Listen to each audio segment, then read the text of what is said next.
had a chance to catch up with Country Club Hills Park District Commissioner Leroy Barnes, who pulled together an awesome watch party for the Forge.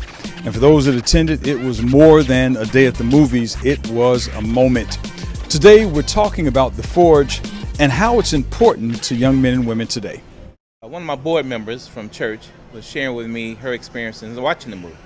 And after I watched the movie, I was compelled. It was really heart-wrenching about what this young man was going through, being raised by a single parent mother. Shed no light on mothers, but they do a good job. And he was defiant because his father left. And so this to me was like the average young man in our streets today. They're angry, dissatisfied with what's going on in their lives. So she challenged him to contribute to the household and gave him an ultimatum. And so I felt led to get this movie because I saw that a lot of young men in the neighborhood that I grew up in are going through that same experience. I posed a question to the mayor, is it possible to get Marcus Steele? He connected me with Chris Summers, and Chris Summers in turn turned me on to the regional managers that's over 7 states of Marcus Steele. And I talked to them about it, and I said that if I can get a venue, I had a conversation with my board of commissioners to see if we could sponsor 100 kids. That's what we've done. And it blew up. My niece was in Texas as a retired Army sergeant. I was sharing it with her, and she said, Uncle Leroy, this is such a great idea.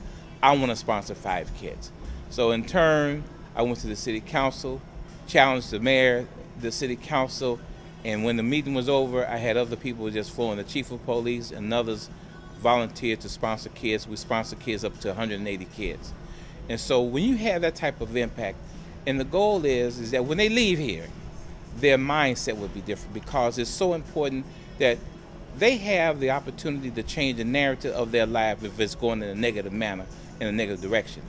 My goal is that when they come out of this movie, they would be compelled, they see how a young man changed his attitude and which changed his altitude. He was elevated because of his efforts. He had some struggles, and our young boys have struggles because they're hanging with the wrong crew. And as you know, you can be guilty by association. Basketball is what our kids do, but they must stay focused on their goals and what they want to do in life, because what you do now will depict how you end up in life. Park districts and parks and recs play an integral part in the youth of today. We have to have programs that's going to engage them and get them sparked to want to do something. And if we can get them constructively doing something, they will be viable in the community. And these are the things. I had an opportunity coming up with my parents, with my Pastor Bishop Ford, and other leaders, my current Pastor Bishop O.C. Booker. We always talk about the youth, our future. And if we don't invest in them now, what benefits will we have later? In Country Club Hills, I'm Eric Booker, and you're watching Comcast Channel 4.